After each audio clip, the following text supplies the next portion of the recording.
사랑하는 성도님들, 하나님이, 특히 우리 예수님이 여러분들 죽기까지 사랑한 그녀를 믿으십니까? 아멘. 그래요. 여러분들도 주님, 우리 예수님을 사랑하십니까? 예, 오늘 보니까 특히 너무 감사하게 우리 입교하는 우리 학생들도 있고 세례 받으신 분이 있는데, 이 자리에 있는 우리 모두는 다 하나님의 먼저 사랑을 받은 사람들입니다. 그 사랑을 또 받아서 너무 고마워서 내가 또 주님을 사랑하는 사람들이 이 자리에 있습니다. 그래서 주님, 난 주님을 사랑합니다 이렇게 고백하는데, 성경에 보니까 이미 그렇게 주님을 사랑한다고 고백하는 사람이 있습니다. 아시죠? 예, 베드로가 있습니다. 베드로는 우리가 이제 다음 주 고난주간이고 이제 부활절을 맞게 되는데, 그 예수님의 모든 그런 함께 3년 동고동락하는 가운데 주님 십자가에 달려 죽으시고 진짜 3일 만에 부활하셨을 때에 베드로는 그 예수님 부활하신 빈 무덤을 보았습니다. 그런데 그 빈 무덤을 보았지만 베드로가 이런 말을 합니다. 나는 그냥 물고기 잡으러 갈랜다. 옛날 하던 직업, 내가 살던 모습으로 그냥 가려고 해. 이 말은 다시 얘기하면 나는 이제 예수님이 제자로 살지 않을 거야, 이렇게 말하는 겁니다. 다른 옆에 있던 제자들조차도 베드로가 수제자였어요. 저 앞장섰던 사람이니까 그래 그냥 나도 그냥 같이 옛날 하던 일대로 어부의 일로 돌아가서 고기 잡으러 가자, 우리도 함께 갑시다. 그들은 그렇게 얘기하고 바닷가로 갑니다. 모르겠습니다. 그들 마음속에 그들이 상상했던 예수님의 모습, 내가 예수를 믿으면 어떻게 살 건지 상상했을 때 승승장구하고 만사형통하고, 우리 예수님 너무 잘 돼서 우리도 다 잘 되고, 그걸 바랬을지도 모르는데 예수님의 모습이 너무 초라하게, 너무 비참하게 죽음을 당하셨어요. 물론 말씀대로 기적을 보았습니다. 부활하셨습니다. 말씀드린 대로 베드로는 예수님의 부활하신 빈 무덤도 보았습니다. 그런데 그렇더라고요. 우리가 기적을 본다고 안다고 해서 우리가 주님의 길을 따라가는 것은 아닌 것 같습니다. 베드로는 자신의 연약함을 알았습니다. 그리고 사실 개인적으로 너무 부끄러웠습니다. 다른 사람은 다 예수님을 모른다고 배신한다 할지라도 난 절대로 그런 일 없겠다고 불과 며칠 전에 말을 했기 때문에 베드로는 면목이 없었습니다. 그리고 예수님 앞에서 자기가 예수님의 제자로 살아갈 자신도 없었습니다. 어떻게 보면은 예수님을 믿는다는 것이 좀 허무한가? 지난 3년 동안은 예수님과 살 때는 뭔가 익사이팅하게 흥미로운 일도 있고 병든 자도 낫고, 엄청 많은 사람을 물고기 2마리, 보리떡 5개로 수천 명을 먹이는 그런 경험도 했지만은 돌아보니 좋았던 때 있었는데 결국 나는 그냥 이렇게 사는가 보다 했는지 모릅니다. 그래서 그저 생계를 위해서 베드로는 다른 제자들과 함께 바다로 가서 그물을 내려 고기를 잡습니다. 아시다시피 밤새도록 날이 셀 때까지 물고기를 잡으려고 수고했지만 아무것도 단 한 마리도 잡지 못했습니다. 그때에 저 바닷가에 예수님이 서 계셨습니다. 부활하신 예수님께서 그들을 보고 계셨는데 예수님께서 이렇게 말씀하십니다. 얘들아, 그물을 배 오른편에 던져보아라. 그리고 그들이 그 말씀대로 그물을 던졌더니 어떻게 됐다고요? 그물을 들어 올릴 수 없을 만큼 찢어질 정도로 엄청난 물고기를 잡았습니다. 할렐루야. 그때 누군가가 바로 얘기합니다. 예수님이시구나. 그 소리를 베드로가 들었습니다. 주님이시라는 소리를 듣자마자 베드로는 곧바로 그 차가운 바닷물 속에 뛰어들어갑니다. 그리고 육지를 향해서 헤엄쳐갑니다. 젖은 몸으로 터벅터벅 육지 바깥에 그 예수님 곁에 갔을 때에 예수님이 숯불을 이렇게 피워놓고 계셨습니다. 그리고 그 위에 석쇠를 놓고 떡과 생선을 구워 놓으시고 이렇게 말씀하십니다. 얘들아, 이리 와서 아침 먹자. 주님은 우리가 주님 앞에 살아갈 때에 참 부족한 거 많습니다. 열심히 믿음으로 하려가지만 자주 넘어지기도 합니다. 그렇지 않습니까? 근데 예수님 말씀하십니다. 이리 와라. 내가 네 마음 안다. 같이 밥 먹자. 베드로가 분명히 그 떡을 떼 먹으면서 예수님을 이렇게 쳐다봤을 것입니다. 그럴 때 예수님께서 넌지시 보시면서 이렇게 말씀하십니다. 얘야, 너가 나 사랑하니? 이렇게 물어보십니다. 우리 알다시피 베드로는 주님이 잡히시기 전날 밤에 3번이나 부인했습니다. 배신했습니다. 성경에 보니까 욕도 했습니다. 그런 자신이 너무 부끄러웠기 때문에 그 앞에서 베드로는 이렇게 말합니다. 주님, 나 너무 잘 알지 않습니까? 주님이 내가 어떤 사람인지 알지 않습니까? 나 주님 사랑합니다. 여러분도 그렇지 않습니까? 우리가 주님을 사랑한다고 좀 전에도 우리가 고백했지만 이 세상을 살아가면서 많이 실패하고 넘어지고 믿음대로 살지 못할 때가 얼마나 많습니까? 그럴 때 우리는 어떻게 말합니까? 그래도 주님은 다 내 마음 아시는데, 그렇죠? 다 아시는데 나 주님 사랑합니다. 그래도 주님 난 사랑하는 거 나는 이거는 어떻게라도 부인할 수 없습니다. 예, 정말 주님 사랑합니다. 이렇게 주님께 사랑을 고백하는 베드로의 마음을 확인한 후에 주님이 이렇게 말씀하십니다. 그러면 내 양들을 먹이라. 할렐루야. 그렇게 베드로에게 마지막 사명을 주셨습니다. 이 자리에 계신 여러분들도 분명히 주님을 사랑한다고 좀 전에 고백했습니다. 우리 모두 다 마음에 주님 다 사랑한 자들이 이 자리에 있는 겁니다. 예비하는 자들은 주님을 사랑하지 않으면서 이 자리에 있을 수가 없습니다. 간혹 있을 수 있죠. 구경하는 분들, 예수님과 상관없는 분들. 우리가 이 세상에 주님을 사랑한다 마음으로, 어떤 분이 저한테 그러더라고요. 선교사님은 선교지에 가는 게 선교 사명을 따라서, 소명 따라서 가는 거지요? 예, 맞습니다. 그런데 전 개인적으로 고백하자면 저는요, 하나님의 은혜가 그 사랑에 너무 고마워서 어떻게 갚아야 될지 몰라서 보은의 마음으로 제가 보답할 수는 없지만 그 큰 사랑을, 그래서 이렇게 가는 겁니다. 이렇게 대답을 합니다. 이 자리에 계신 여러분들도 분명히 주님을 사랑한다고 좀 믿습니다. 아멘. 그러면 그렇게 누구라도 주님을 사랑하는 자들에게는 우리 하나님께서, 우리 주님께서 사명을 주십니다. 그 사명이 무엇인지 성경에 이렇게 써 있습니다. 우리 같이 함께 읽겠습니다. 마태복음 28장 19절에서 20절 말씀입니다. 시작.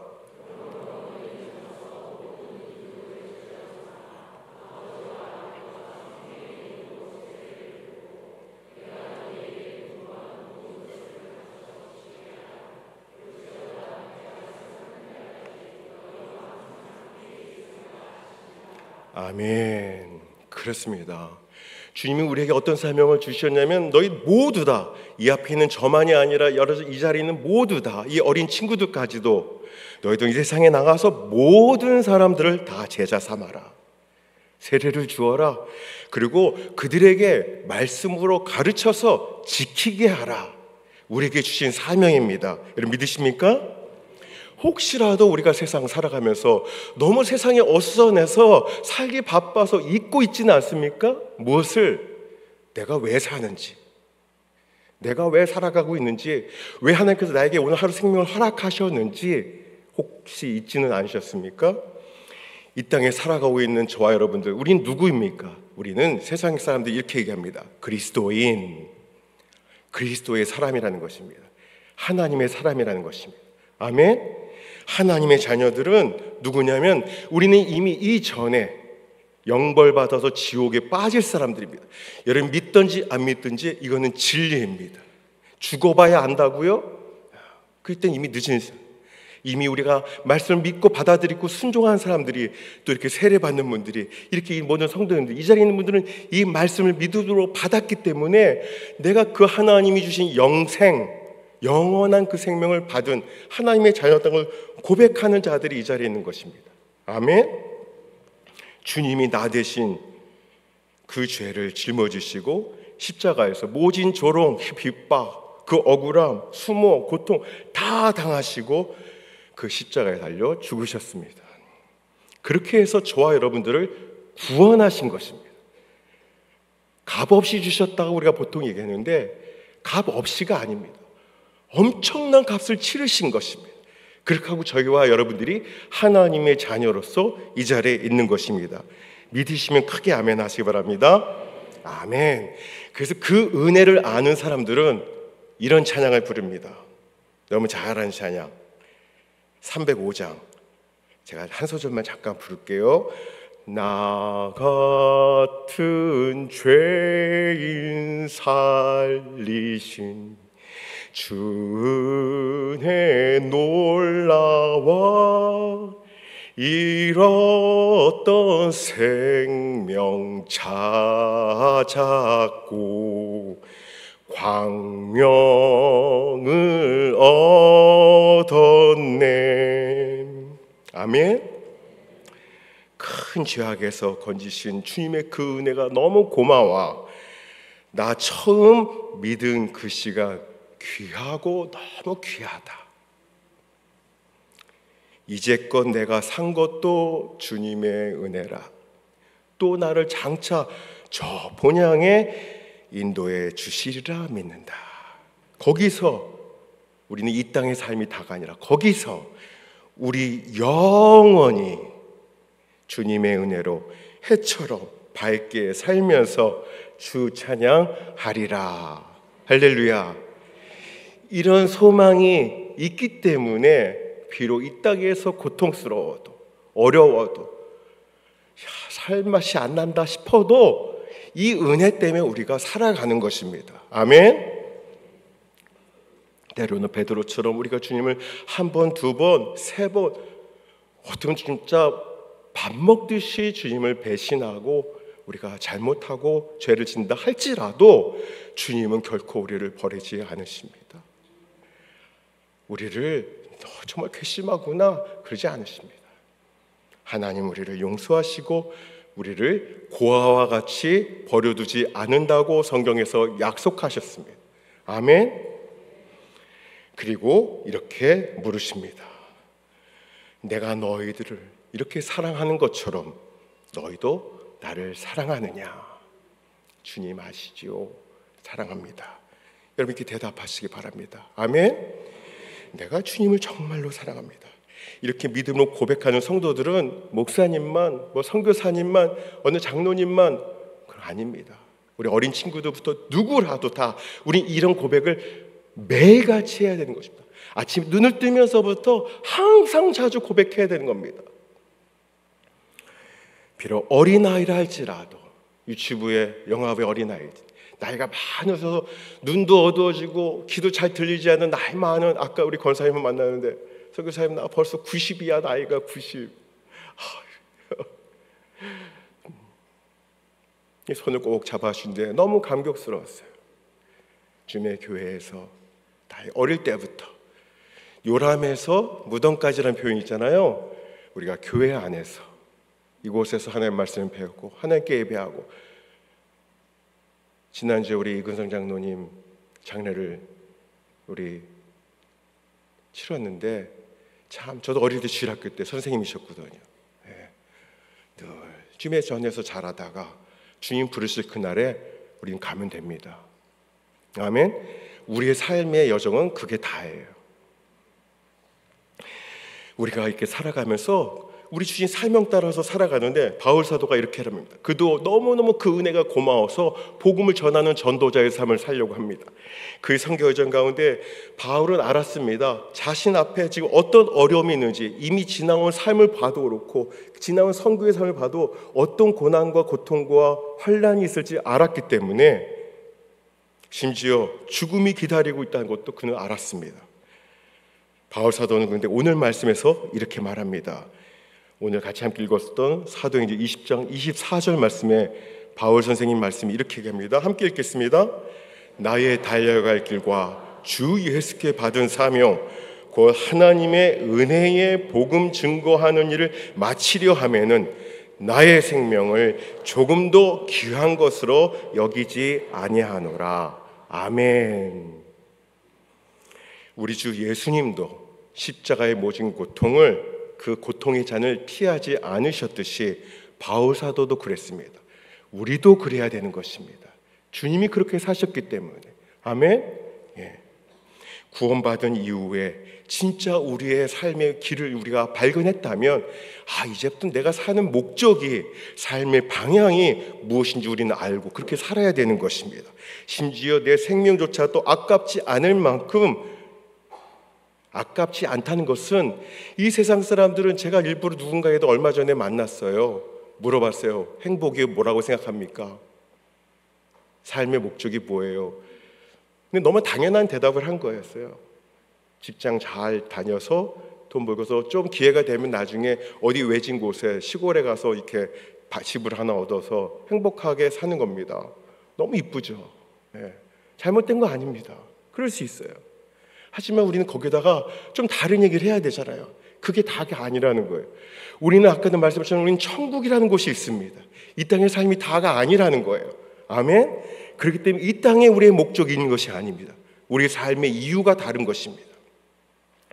사랑하는 성도 여러분, 믿음으로 살아갈 때에는 성경에서 우리에게 미리 말씀해 주십니다. 어려움이 있을 거라고, 고통이 있을 거라고, 환난이 있을 거라고, 억울함이 있을 거라고. 당연한 것입니다.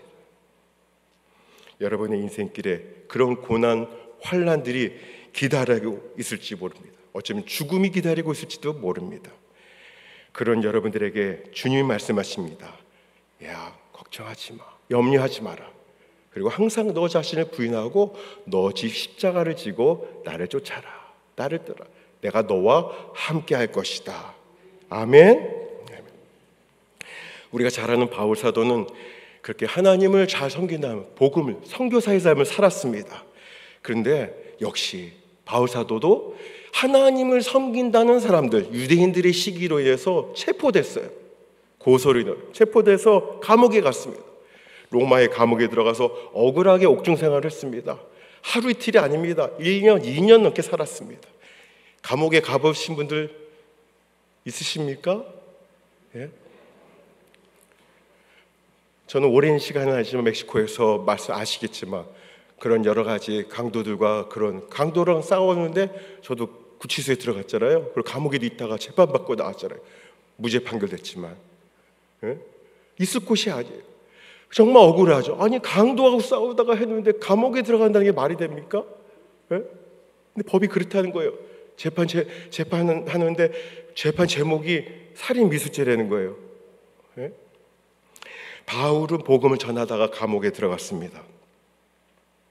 결국 로마 감옥에서 풀려난 후에 이젠 다시는 선교 안 하지, 이제 못하겠다 하지 않고, 바울은 그 당시에 서바나, 그 당시에 가장 땅끝이 서바나라 생각해서, 그것이 어디예요? 스페인입니다. 제가 스페인 얘기하려고 이렇게 굳이 한 건 아니지만 그곳까지 가서 복음을 전파한 것입니다. 바울 당시엔 그곳이 땅끝이라 생각했어요. 그런데 역시 또 네로 황제 때 바울은 다시 체포됩니다. 그리고 감옥에 들어가게 되고 결국은 감옥에서 바울은 순교하게 됩니다. 그렇게 바울도 역시, 바울뿐만 아니라 수많은 우리 대한민국의 기독교 역사를 보게 되면 얼마나 많은 분들이 순교했습니까? 기회가 되시면 서울 양화진을 꼭 한번 가보시기 바랍니다. 말도 서투는 분들이, 외국 사람들이 그 당시 그 오래전에 이 한국의 배를 타고 오는 길에 배 안에서 돌아가신 분들 많습니다. 오자마자 풍토병으로 아기 들며 가족들이 죽은 분들 많습니다. 그 복음의 열매가 지금 이 자리에 이렇게 있는 거 아니겠습니까?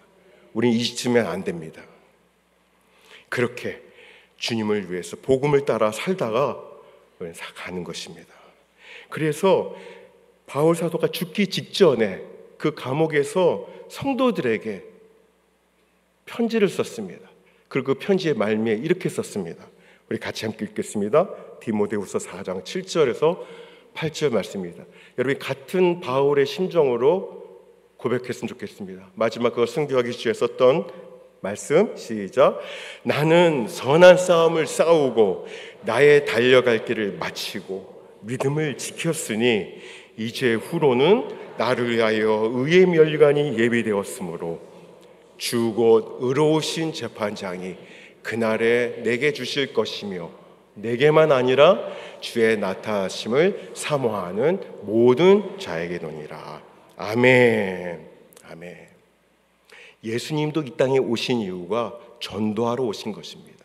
잃어버린 양을 찾으러 오신 것입니다. 구원시키러 오신 것입니다. 우리는 예수님의 뒤를 따라가는 사람들입니다. 아멘. 우리가 할 일은 그것뿐입니다. 이제 말씀을 마치려고 합니다. 때로는 우리가 신앙생활을 하다 보면 교회를 다니는데 그렇게 생각할 때 있어요. 그래도 내가 일주일에 한번 교회에 가잖아. 예배 드리는데 헌금도 하고 또 무슨 봉사할 때 참석해. 이 정도면 충분하지 않나? 충분하지 않습니다. 우리는 죄송한 표현이지만 여가 생활하기 위해서 교회에 나온 것이 아닙니다.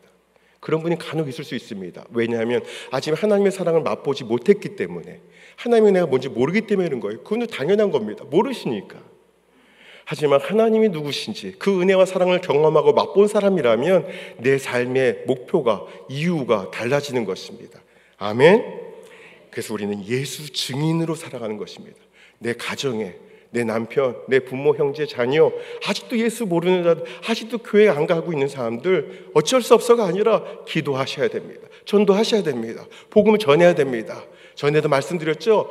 전도지 들고 띠를 들고서 사거리든지 역전에 나가셔야 됩니다. 누가 손가락질 하더라도 그냥 전파하셔야 됩니다.